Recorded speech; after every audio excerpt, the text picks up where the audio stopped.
Assalamualaikum warahmatullahi wabarakatuh.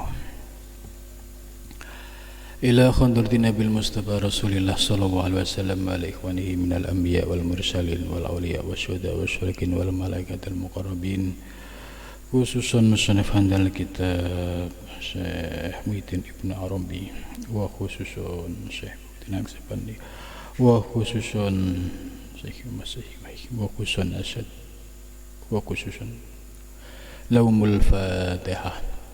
A'udzu billahi minasyaitonir rajim. Bismillahirrahmanirrahim. Alhamdulillahi rabbil alamin arrahmanir rahim maliki yaumiddin. Iyyaka na'budu wa iyyaka nasta'in ihdinas siratal mustaqim siratal ladzina an'amta 'alaihim ghairil maghdubi 'alaihim waladdallin. Amin. Bismillahirrahmanirrahim. Alhamdulillahilladzi 'allamani bi ulumi ulama'il muhaqqiqin wa razaqani bi ulumil muhaqqiqin wassalatu wassalamu ala sayyidil wujud wal arwah sayyidina Muhammad alladzi jaa'a bisyari'ah wat tariqah wal haqiqah wal ma'rifah wa ala alihi wa sahbihi ajmain, amma ba'du. Qalu subhanaka la ilma lana illa ma 'allamtana innaka antal alimul hakim. La haula wa la quwwata illa billahil aliyyil azim. Rabbis shrah li sadri wa yassir li amri wahlul 'uqdatam min lisani yafqahu qawli. Amin ya rabbal alamin. Malam ini kita akan melanjutkan kajian kitab Al-Futuhat Al-Makkiyah karya Ibnu Arabi dan juga kitab Tasawuf Nusantara yang menjadi salah satu bukti penyebaran ajaran Ibnu Arabi di Nusantara, yaitu kitab Ad-Durrun Nafis. Malam ini kajian Al-Futuhat melanjutkan dari pengajian sebelumnya yang membahas tentang kualitas seorang hamba itu ada 3 macam. Ada seorang hamba yang ma'a nafsihi, khalatun ma'a nafsihi, yaitu hamba yang berdiri dengan dirinya sendiri, la ghairu, bukan yang lain. Artinya hamba ini merasa dirinya ada tanpa menisbatkan kepada yang lain. Kriteria yang pertama ini disebut sebagai hamba yang naimul qalbi, yaitu hamba yang hatinya lalai, sebab dia merasa dirinya ada, tidak sadar bahwa adanya dirinya ini ada yang mengadakan, yaitu yang maha ada. Maka kalau ada orang kok lupa hakikat dirinya, yang diingat hanya dirinya sendiri, maka hamba yang demikian ini masuk kriteria pertama, yaitu hamba yang naimul qalbi, yang hatinya sedang tidur. Kemudian yang kedua, hamba yang halatun ma'allah. Halatun ma'allah ini hamba yang hatinya senantiasa bersama dengan orang-orang yang dekat dengan Allah. Hamba yang kedua ini kriterianya sudah lebih baik karena sudah menyadari tentang hakikat diri. Halatun ma'allah ini bisa dilakukan oleh seorang hamba dengan mendekatkan diri kepada orang-orang yang memiliki ilmu tentang ketuhanan, atau mendekatkan diri dengan orang-orang yang memiliki anugerah ruhaniyah yang di dalam hatinya diberikan limpahan-limpahan asor rububiyah. Maka orang-orang yang seperti ini ya, mampu memberikan efek positif, yaitu pencerahan-pencerahan tentang ilmu-ilmu ketuhanan, sehingga membias kepada diri kita. Kemudian yang ketiga, wahalatun ma'al alam. Wahalatun ma'al alam ini bagi orang yang sudah memiliki kesadaran penuh dalam melihat wujud diri yang kecil ini sebagai wujud alam shogir, alam mikrokosmos, dan alam yang besar, alam yang kabir, senantiasa hatinya terkoneksi, selalu ingat kepada Allah. Ya, pandangan lahiriahnya ya beserta alam, tapi batiniahnya senantiasa memandang, mengembalikan kepada Allah Subhanahu wa taala. Dari 3 kriteria ini kita bisa melihat ke dalam diri kita, apakah posisi kita berada pada makom yang pertama, yaitu hamba yang disebut naimul qalbi, hatinya lalai, atau yang kedua, hamba yang mampu mendekatkan diri dengan orang-orang yang dekat dengan Allah. Karena mendekatkan diri dengan orang-orang yang dekat dengan Allah ini akan membias, yaitu mendapatkan pencerahan-pencerahan rohani. Kemudian yang ketiga, hamba yang memiliki kesadaran, yaitu mendapatkan nur ilahiyah, sehingga pandangannya dalam melihat wujud dirinya dan wujud alam semesta itu senantiasa terkoneksi kepada Allah Subhanahu wa taala. Nah, 3 hal ini tentu ya diri kita yang bisa merasakan. Kemudian selanjutnya Ibnu Arabi pada paragraf berikutnya menjelaskan walibadil muhakkikin, dan bagi sebagian ulama-ulama ahli hakikat. Ya, ini Ibnu Arabi mengutip kata ba'dul muhakkikin, ya, sebagian ulama-ulama hakikat, kalamun, terdapat sebuah kalam, ungkapan tentang fil insani, tentang manusia, al-azali, yang bersifat azali. Kalimat ini ya pernah menjadi pro kontra ya. Maka Ibnu Arabi menyampaikan ba'dul muhakkikin, sebagian ahli-ahli hakikat itu ada yang berpendapat bahwa manusia itu ya bersifat azali. Nah, ini kalau dilihat rangkaian proses kejadian manusia secara utuh, itu bisa memahami bahwa al-insanu azali. Tapi kalau kita melihat proses kejadian manusia itu secara bertahap, ya awalnya tidak lepas dari zaman qadim. Kalau dalam teori martabat 7 itu ahadiyat, wahdat, wahidiyat, ya, di alam qadim ini yang disebut alam azali, Allah sudah memiliki gagasan, ide untuk menciptakan alam semesta. Kemudian ide itu dikonkretkan dalam bentuk konstruksi yang lebih nyata, itu yang disebut dengan lauhil mahfuz. Maka kejadian alam semesta ya yang akan datang itu semua sudah ada pada zaman azali.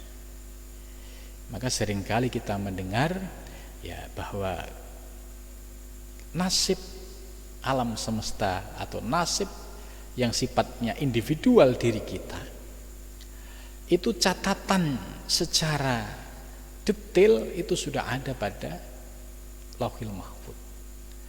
Maka bagi arifin billah bagi kekasih-kekasih Allah yang diberikan akses bisa melihat catatan-catatan dalam Lauhil Mahfuz ini, itu pasti bisa melihat kejadian yang akan datang. Nah, inilah sering kita mendengar bahwa orang-orang seperti ini disebut orang yang winarah, orang yang memiliki pandangan visioner. Tapi pandangan ini bukan pandangan kosong atau bukan ramalan, tapi membahasakan apa yang dilihat di azali, sehingga apa yang dilihat di azali ini tidak akan pernah meleset. Berbeda dengan yang sifatnya ramalan seorang dukun. Kalau ramalan bisa iya, bisa tidak. Kalau iya berarti nyamain, kebetulan, tapi kalau tidak ya memang faktanya dia tidak mengetahui. Lah, proses kejadian alam semesta termasuk diri kita di sini mengerucut kepada insan, diri kita. Itu di zaman azali itu desainnya sudah ada. Ya contoh misalkan ya Ali misalkan. Itu di zaman azali di Lauhil Mahfuz ya sudah ada catatan secara rinci.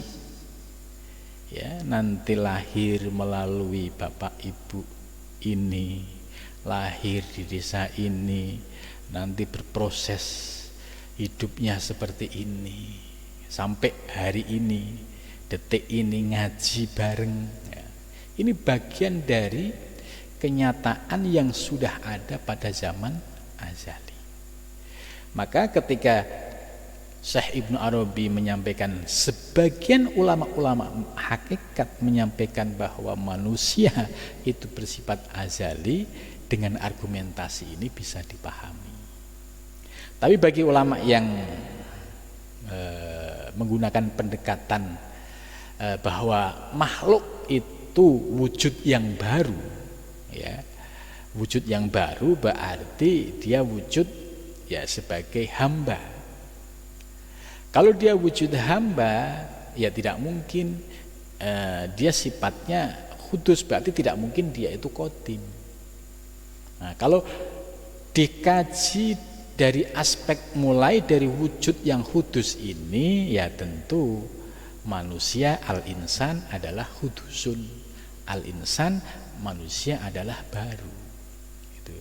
Jadi ketika Ibnu Arabi mengungkapkan pendapat sebagian muhakkikin bahwa al-insan azali, nah, dari pandangan kasaf kita bisa menerima dan memahami, oh maksudnya seperti itu. Tapi kalau ada ulama yang berpendapat bahwa manusia itu adalah kudus karena dia makhluk baru, ya kita bisa menerima dan memahami, karena pendekatannya dimulai dari melihat wujud al-insan yang bersifat kudus. Itu. Jadi ini dulu juga pernah terjadi perdebatan ya di antara para filosof. Itu ada yang menyatakan bahwa alam ini azali. Kemudian Imam Ghazali melakukan kritik bahwa ya alam atau wujud itu ya kudus. Nah, Ibnu Arabi ya, bisa menerima dua-duanya. Kalau ada pandangan bahwa alam itu manusia itu azali, ya dilihat dari wujud proses kejadian sampai pada zaman azali, yaitu zaman yang disebut dengan qadim. Tapi kalau melihat wujud alam atau wujud manusia dari sisi wujud yang baru, ya ini tentu makhluk itu baru, ya iya gitu. Jadi dari sisi sudut pandang yang berbeda inilah yang menentukan munculnya pendapat dua sikap tadi, bahwa al-insan azali ini satu sisi bisa diterima, Tapi sisi lain al-insan hudusun makhlukun, ya bisa dipahami, bisa diterima. Karena Imam Ghazali lebih berpegang pada akidah Asy'ariyah. Fanasbul insal ilal azal, ini ada lanjutannya. Penisbatan manusia kepada zaman azali. Ya, ini penisbatan, hakikatnya manusia ini azali. Memang ini kalau orang yang baru memahami akidah yang sifatnya umum Asy'ariyah, pasti akan menolak bahwa insan itu ya hudus. Nah, itu hampir semua ulama Asy'ariyah, Maturidiyah ya seperti itu. Tapi yang dimaksud oleh Ibnu Arabi ini melacak asal usul sebelum kejadian di alam hudus. Jadi ternyata ada rangkaian panjang. Ada rangkaian panjang yang sebenarnya ya tidak bisa dilepaskan. Contoh wujud hudus yang ada, wujud makhluk yang ada sekarang, ini tidak bisa lepas dari wujud yang didesain oleh Allah pada zaman azali. Karena wujud yang hudus ini sebagai tajallinya. Itu. Maka fanasbul insal ilal azal fal insanu khofiyun. Jadi manusia itu sifatnya khofi, samar. Fihi al-ajal fajahila. Di dalam insan itu ada al-ajal. Artinya setiap penciptaan manusia, ya saya contohkan diri saya lah. Penciptaan saya, wujud saya ini enggak ujuk-ujuk langsung wujud begitu saja, tidak. Tapi didesain oleh Allah secara sempurna sejak zaman azali. Dalam teori martabat 7 itu pada zaman wahdah wahidiyah. Wahdah itu ide, wahidiyah itu berupa file program yang sudah sempurna. Ibarat film itu sudah disyuting, sudah tuntas desainnya, ya, buku tentang proses perjalanan hidup itu sudah tuntas, baru setelah itu mengalami fase perwujudan. Oh, ya proses perwujudannya setelah bapak ibu bertemu, kemudian lahirlah anak si A, si B, si C, dan semua itu enggak ada yang bisa lepas dari ketentuan zaman azali. Maka dalam i'tiqad kita, ya kita selalu disuruh beriman qada dan qadar. Apa itu qada? Qada itu keputusan yang sifatnya azali. Grand desain alam semesta, grand desain yang sifatnya individual itu sudah tuntas di alam azali, di Lauhil Mahfuz. Maka perwujudan sekarang ini, ya ini ibarat show must go, tinggal proses pelaksanaannya. Dalam bahasa lain, proses tajallinya. Proses tajalli ini tidak akan lepas dari apa yang sudah ditentukan pada zaman azali. Gitu. Maka wujud yang ada sekarang ini, ya dalam bahasa Ibnu Arabi sebagai tajalliyat, sebagai madhar. Kenapa? Ya karena sudah didesain pada zaman azali. Maka fihi, di dalam manusia al-ajal, yaitu ada sesuatu yang bersifat azali. Nah, contoh misalkan sedetik yang akan datang ini saya tidak tahu, besok pagi saya nggak tahu, 2 hari tidak tahu. Kenapa? Ya karena itu rahasia Allah. Tapi di zaman azali itu sudah ditentukan semua. Ya besok adakah tamu siapa, besok ketemu siapa, besok ada acara apa, itu di azali sudah ada desainnya.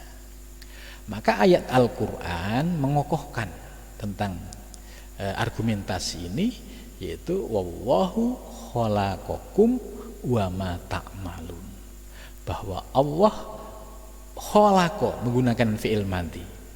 Ya, ini peristiwa yang telah lampau. Allah telah menciptakan, ya, kum dirimu, wa ma ta'malun dan apa yang akan kamu kerjakan. Jadi kamu telah diciptakan oleh Allah pada zaman azali, dan apa yang akan kamu kerjakan itu sudah ada dalam ketentuan kitab Lauhil Mahfuz yang ditetapkan oleh Allah pada zaman azali. Fajahila maka menjadi tidak tahu. Nah, seperti contoh tadi yang saya katakan. Kita ngaji ini catatan azali sudah ada. Sedetik yang akan datang, 2 detik, 3 detik, 1 jam, fajahila, kita nggak tahu. Itu. Ya, maka dengan kalimat fajahila ini, ya, berarti kita semakin meyakini bahwa sedetik yang akan datang itu dirahasiakan oleh Allah. Tugas kita sebagai seorang hamba yaitu hanya usaha dan ikhtiar. Ini kalau kita berpegang pada akidah Asy'ariyah. Ya, tugas kita hanya usaha dan ikhtiar. Tugas kita hanya belajar dan belajar. Tugas kita ngaji dan ngaji. Soal ma'rifah itu urusan Allah. Tugas kita kerja dan kerja. Soal kaya itu urusan Allah. Tugas kita belajar dan belajar. Soal alim atau tidak, soal pinter atau tidak, itu kita pasrahkan, kita kembalikan kepada Allah Subhanahu wa ta'ala. Itu. Li'annal lazal laisa dhuhiron. Ini menarik.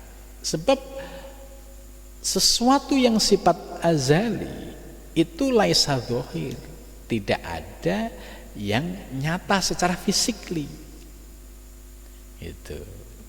Jadi yang disebut azali itu ketentuan yang ditetapkan oleh Allah pada zaman azali, yaitu zaman sebelum diciptakan alam semesta, zaman sebelum diciptakan manusia.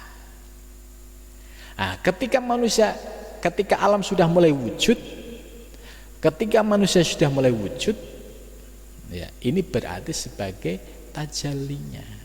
Maka li'annal ajal laisa dhahirun fi dzatihi, bahwa sifat azali itu tidak ada sesuatu yang dhahir, sesuatu yang konkret.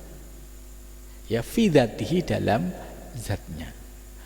Wa inna ma soha fihil azal, akan tetapi soha sah benar fihi di dalamnya al ajalu ajal liwajhi ma min wujuhin wujudihi, ya, yaitu dari aspek, ya, bermacam-macam wujudnya, minha diantaranya annal maujud yutlaku alaihil wujud. Jadi annal maujud, sesungguhnya sesuatu yang diciptakan, yutlaku itu mutlak, alaihi atasnya, al wujudu wujud, fi arba'i marotiba, yaitu melalui 4 proses tingkatan. Nah, ini lebih konkret lagi, bahwa segala sesuatu yang sifatnya azali, ya, itu, ya, tidak ada yang dohir. Proses dari azali sampai dohir, sampai wujud secara fisik, ini oleh Ibnu Arabi melalui 4 tingkatan. Ada wujudun fi dhihni, wujud fi dhihni di dalam hati. Jadi wujud fi dhihni, wujud di dalam hati, ya, ini wujud yang sifatnya masih ide. Ya, contohnya kalau kita turunkan, ya, pada kondisi kita supaya gampang memahami itu sederhana. Saya ingin membuat masjid untuk pesantren Ar-Rabbani. Munculnya gagasan ide bikin masjid. Awal mula ini kan wujudun fiddihni. Saya hanya angan-angan gitu. Nanti wujudnya seperti ini. Saya pengennya seperti ini. Ini awal mulanya wujudun fiddihni. Kemudian setelah itu wa wujudun fil ain. Yang kedua, tahap kedua menjadi wujud, mulai ada gambaran secara detail. Akhirnya apa yang ada dalam ide itu disampaikan ke seorang insinyur yang ahli gambar, tolong dong saya dibantu, saya pengen bangun masjid modelnya begini, ada tangganya itu. Kemudian digambar benar. Nah, gambar yang sudah mulai nyata ini namanya wujudun fil ain. Kemudian berikutnya wujudun fil lafzi. Tahap berikutnya yang ketiga wujud secara lafaz. Wujud secara lafaz itu ide sudah dituangkan dalam bentuk gambar, kemudian mulai direalisasikan. Bismillah dah. Mulai ngundang tukang untuk bikin pondasi misalkan. Ini wujud fil lafzi. Kemudian berikutnya wa wujudun fil raqmi, wujud yang dalam bentuk tulisan yang utuh. Akhirnya dalam proses pengerjaannya, mulai dari gali bikin pondasi, terus ngundang tukang, terus beli material, terus sampai akhirnya wujud finishing, ini disebut sebagai wujud fil raqmi. Akhirnya jadi menjadi nyata. Dulu yang saya impikan, dulu yang saya rencanakan, sekarang sudah menjadi wujud yang nyata. Ini luar biasa Ibnu Arabi menuntun kita untuk memahami proses kejadian wujud dari alam ide yang sifatnya ajal tadi sampai wujud yang nyata. Dari pembagian wujud yang 4 ini, ini sudah memberikan pencerahan bagi kita. Ternyata dengan memahami teori 4 wujud ini, dalam praktek yang nyata di lapangan pun memiliki kesamaan. Begitu juga Allah ketika masih sendiri, Allah berfirman, kuntu kanzan mahfiyan, aku perbendaharaan yang tersembunyi. Kemudian fa inni uhibbu an u'raf, aku ingin dikenal. Fa khalaqtul khalqa, maka aku ciptakan makhluk. Setelah aku ciptakan makhluk, fabi ya'rifuni, maka dengan anugerahku pula mereka mengenalku. Ini sebagai penjabaran dari hadis qudsi tadi, bahwa proses wujud mulai dari fiddihni, wujud fil ain, wujud fil lafzi, wujud fil raqmi, ini sesuatu kenyataan yang benar-benar kita hadapi, kita rasakan tentang proses kronologis kejadian sebuah wujud di alam semesta. Wasayati dzikru hadza, dan akan datang penjelasan soal ini fi handal kitab insyaallah. Nanti penjelasan soal 4 wujud tadi akan dijelaskan lebih detail. Ya, ini satu paragraf ini sudah satu paragraf isinya 4 baris. Menurut saya ini satu ilmu yang luar biasa ya. Kita ditarik ya untuk bisa memahami penjelasan para ulama muhakkikin, ulama-ulama ahli kasfi yang menyampaikan bahwa alam itu misalkan ajal, insan itu ajal. Ini kita nggak kaget, kita bisa menerima dan memahami. Ya, seandainya ada orang yang menolak, yang tidak paham, atau kita juga bisa memahami. Oh, berarti dia pemahamannya masih di sini. Sementara yang dimaksud ini adalah begini, gitu. Jadi kitab ini ya, kalau dibandingkan dengan perdebatan para filosof ya, terutama Imam Ghazali mengkritik pendapat para filosof terdahulu ya, itu juga kita bisa pahami. Ya. Lah Ibnu Arabi apakah membela pendapat para filosof terdahulu? Ya tidak, Ibnu Arabi memiliki pandangan yang didasarkan pada kasfi. Ya, pada kasfi, tidak sebatas akli. Kalau pandangan yang didasarkan pada akli itu pasti mentok.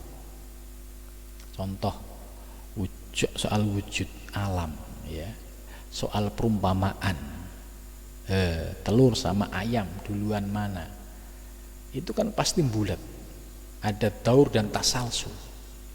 Kalau menggunakan pendapat argumen akli akan sulit, tapi menggunakan pendekatan kasfi, yaitu mengkaji dari aspek hakikat yang disertai dengan zauk, merasakan. Ini bedanya. Jadi pendekatan kasfi itu berpikir secara eksploratif, kemudian dibarengi dengan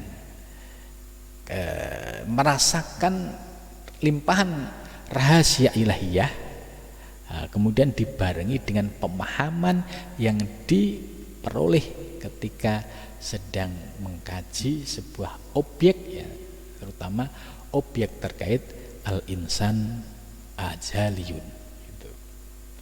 Jadi dari penjelasan ini kita ya alhamdulillah mendapatkan pencerahan, bisa memahami apa yang disampaikan Ibnu Arabi, sehingga ketika ada perdebatan soal ini kita sudah bisa memahami. Ketika ada yang bisa menerima, oh iya berarti dia paham. Kalau ada yang menolak, ya kita juga bisa memahami, berarti batas pemahaman dia baru sebatas ini. Nah, mudah-mudahan dengan istiqomah ngaji kitabnya Ibnu Arabi ini, kitab yang mungkin hatamnya kapan wallahu alam ya, karena ini ada 8 jilid. Satu jilid ini baru 89 halaman. Ini pun perasaan kayak nggak selesai-selesai gitu uraian dan pembahasannya.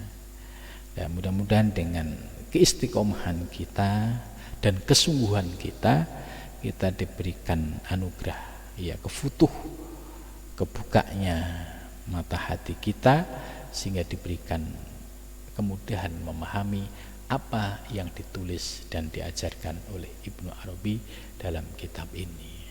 Ya, sebab banyak yang merasakan ya, kitab Ibnu Arabi ini unik. Mungkin orang ahli nahwu sorob bisa membaca secara teks, tapi untuk menggali makna kandungannya, uraiannya, ini tidak gampang. Dan berbagai macam upaya itu terus dilakukan bagi orang-orang yang memiliki kecintaan terhadap ilmu ini. Ya, ternyata orang-orang yang bersungguh-sungguh dalam mengkaji ilmu Ibnu Arabi ini, ya dengan kesungguhannya, ya banyak akhirnya yang mendapatkan kefutuh, kebuka. Itu.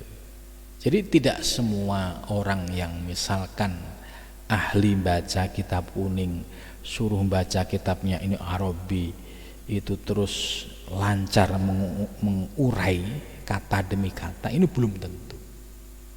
Ya, karena pernah ada kisah ya nyata, ya seorang ulama besar ya ingin membaca sebuah kitab hakikat.